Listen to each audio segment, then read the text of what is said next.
কি যে করি, কোনো কাজকর্ম কিছুই নেই। বসে থাকলে তো আর সংসার চলবে না। কিছু একটা না করতে পারলে তো না খেয়ে থাকা লাগবে। কি ব্যাপার? এখনো সংসেজে বসে আছো কেন? যাও যাও, দেখো কোনো কাজের সন্ধান পাও কিনা। না হলে চাল ডাল সবকিছুই শেষ। আজ যদি রোজগার করতে না পারো, তাহলে না খেয়ে থাকা লাগবে। আচ্ছা ঠিক আছে, যাই দেখি কোনো কাজের সন্ধান যদি পাই। আচ্ছা ঠিক আছে, যাও।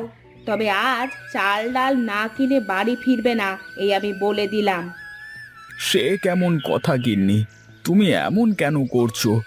আমি তো বসে থাকি না, আমি তো চেষ্টা করি। কিন্তু যদি কোথাও কোনো কাজ না পাই, তাহলে আমি কি করব বলো? কেমন পুরুষ মানুষ তুমি!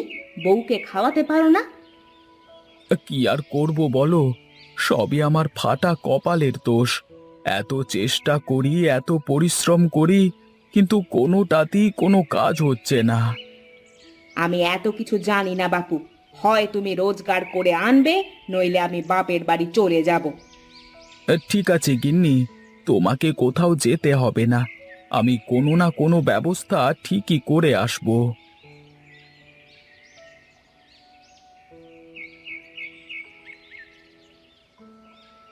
আরে এই গোপাল দাদা, এই চললে কোথায় গো? একটু বাজারের দিকে যাচ্ছি দাদা। আজ অনেক দিন হয়ে গেল, কোনো কাজ নেই। দেখি যদি কোনো কাজের সন্ধান পাই। বাজারে যাচ্ছ কাজের সন্ধানে? তা বাজারে কি কাজের সন্ধান পাওয়া যায় নাকি? আমার সাথে চলো, আমি তোমাকে কাজ দেব। সারাদিন কাজ করবে, দিন শেষে 300 টাকা পাবে। চলো তো। হ্যাঁ হ্যাঁ, চলবে বই কি, একদম দৌড়াবে। আচ্ছা ঠিক আছে, চলো আমার সাথে। আমি তোমাকে কাজে নিয়ে যাচ্ছি। তুমি চাইলে প্রতিদিন আমার সাথে কাজে যেতে পারবে। আমি খুব সমস্যার মধ্যে আছি। আজ কদিন ধরে কোনো কাজ নেই আমার। এ সময় প্রতিদিন কাজের জোগান হলে তো অনেক ভালো হবে। আচ্ছা ঠিক আছে, চলো। এখানে দাঁড়িয়ে না থেকে হাঁটতে হাঁটতে কথা বলি। হ্যাঁ হ্যাঁ, চল চল, তাই চল যাই। তা তুই ধান লাগাতে পারিস তো নাকি? হ্যাঁ হ্যাঁ, কেন পারবো না, সব পারি। মাঠ ঘাট দোকানপাট যা বলবে সব কাজ করে দেব। আচ্ছা ঠিক আছে, চল তাহলে। আরে গোপাল, তোকে নিয়ে এসে বেশ ভালোই করেছি দেখছি আমি। ভালোই তো ধান লাগাতে পারিস দেখছি। গরিব মানুষের ছেলে তো, সব কাজ শেখা আছে। আচ্ছা ঠিক আছে, তুই কাজ কর।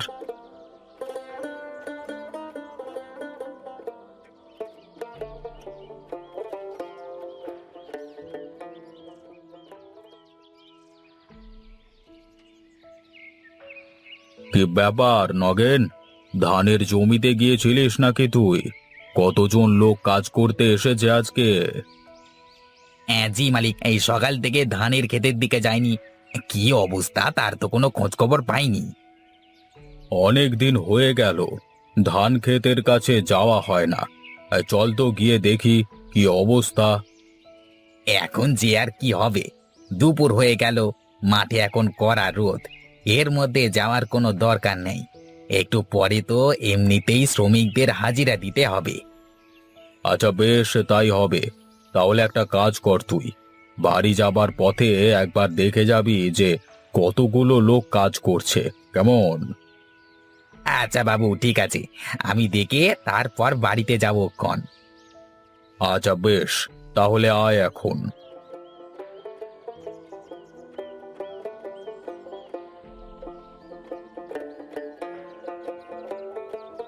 কিরে, তোরা আজকে কতজন লোক এসেছিস? আগে আমরা আজকে 4 জন এসেছি বাবু। কিরে তুই কে? তোকে তো আগে কখনো এখানে দেখিনি। আজকে কি নতুন এসেছিস নাকি? আগে জি সাহেব, ওর নাম গোপাল। আমি নিয়ে এসেছি ওকে কাজে। আজকে লোক কম ছিল তো, তাই আর কি ওকে নিয়ে আসলাম। ও অনেক ভালো ধান লাগাতে পারে। আচ্ছা আচ্ছা, ঠিক আছে ঠিক আছে, তা তোরা সকলে মন দিয়ে কাজ কর। আজকে সন্ধ্যায় জমিদার বাবু নিজে এসে তোদের টাকা দিয়ে যাবেন আর জমি পরিদর্শন করবেন, ঠিক আছে? আচ্ছা ঠিক আছে, আমরা সন্ধ্যার আগে সব কাজ শেষ করে ফেলবো। আচ্ছা ঠিক আছে, তা তোরা কাজ কর, আমি এখন চলি, কেমন?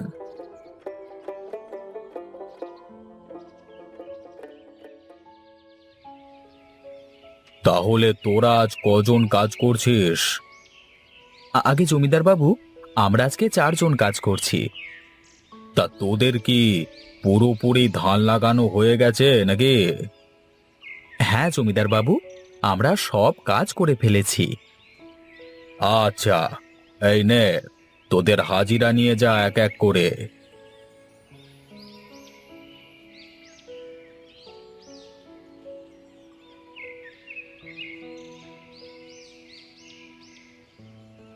এই গোপাল, চল চল আমরা বাড়িতে যাই, অনেক কাজ পড়ে আছে। আমাকে একটু বাজারে যেতে হবে, তুমি চলে যাও, আমি আসছি। আচ্ছা ঠিক আছে, আমি গেলাম তাহলে, তুমি এসো কেমন।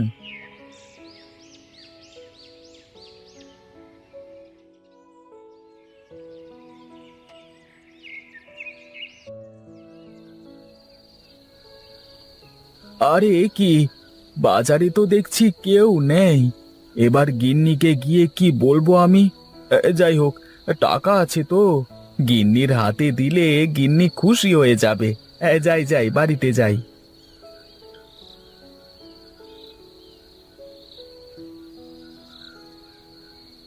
গিন্নি, ও গিন্নি, কোথায় গো তুমি? এদিকে এসো তো।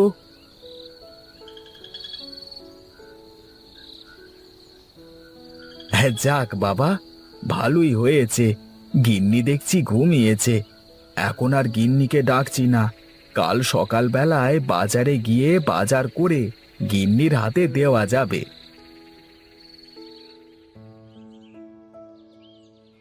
এই গোপাল, গোপাল, এদিকে আয়, আয় তাড়াতাড়ি এদিকে আয় বলছি।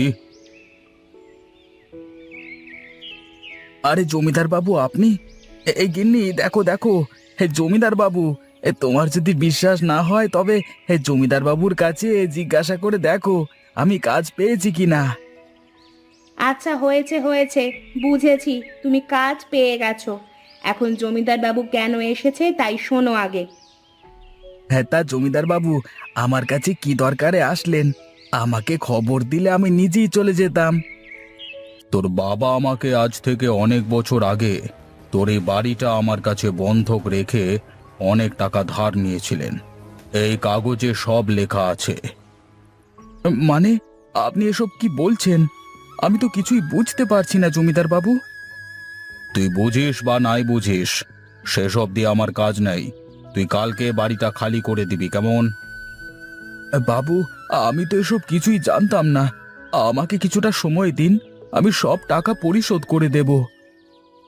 ঠিক আছে, আমি তোকে 3 মাস সময় দিলাম। এর মধ্যে যদি সব টাকা পরিশোধ করতে পারিস তবে বাড়িটা তোর, কিন্তু কালকে বাড়ি খালি করে দিবি। আগে জমিদার বাবু, যদি বাড়িটা খালি করে দিই তাহলে আমি থাকবো কোথায়? আপনি আমাকে দয়া করে বাড়িতে থাকতে দিন। আচ্ছা ঠিক আছে, আমি তোকে শুধু তোর ঘরেই থাকতে দিলাম, কিন্তু মনে রাখিস তুই শুধু তোর ঘরটা ব্যবহার করতে পারবি, অন্য কিছু ব্যবহার করতে পারবি না। মনে থাকে যেন, আমি 3 মাস পর আবার আসবো।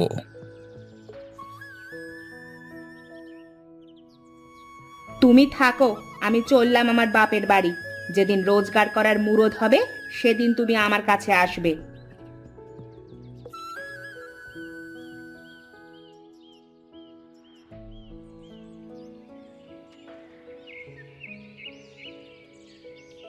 বাবা, আমাকে কিছু টাকা দিবি? আমার কিছু টাকার খুব দরকার। টাকা? কিন্তু আমার কাছে তো টাকা বলতে শুধু 300 টাকা আছে। আমার 300 টাকা হলেই হয়ে যাবে বাবা। আচ্ছা ঠিক আছে, আপনি দাঁড়ান, আমি টাকা নিয়ে আসি।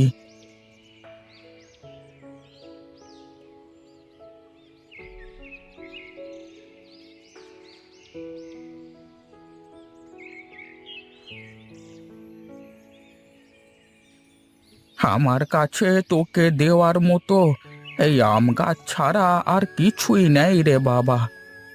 এই নে, এই গাছটা তোর ভাগ্য বদল করে দেবে। আরে, আমি এই আম চারা কোথায় লাগাবো? জমিদার বাবু বলেছেন টাকা শোধ না করা অবধি কোনো কিছু ব্যবহার করা যাবে না। এক কাজ করি, চালের উপরের মাটিতে গাছটা লাগিয়ে দিই।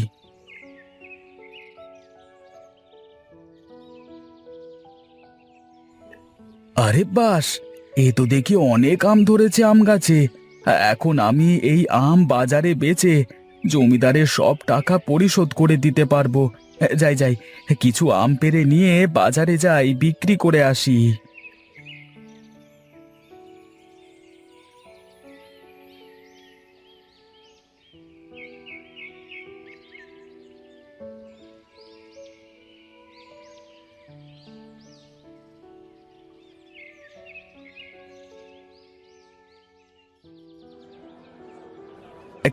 খেয়ে যান, মিষ্টি মিষ্টি আম খেয়ে যান।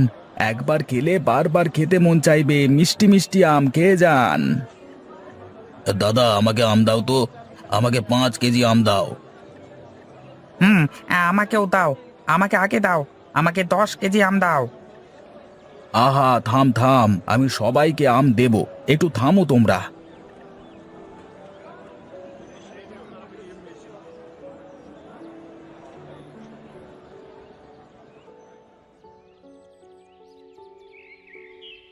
জমিদার বাবু, এই নিন আপনার টাকা। এখন আমার বাড়ির কাগজ আমাকে ফিরিয়ে দিন। হ্যাঁ হ্যাঁ, এই নে তোর বাড়ির কাগজ। আর শুনলাম তুই নাকি বাড়ির চালে আম গাছ লাগিয়েছিস, সেই গাছে নাকি অনেক আম ধরেছে। আগে হ্যাঁ জমিদার মশাই। তাহলে তো এখন ভালোই রোজগার করছিস। যা, এখন তোর বউকে ফিরিয়ে এনে ভালোভাবে সংসার কর। না, তার কোনো দরকার নেই জমিদার বাবু। যে আমার খারাপ সময় পাশে থাকে না, এমন মানুষ দিয়ে আমি কি করব? আমি চলি এখন।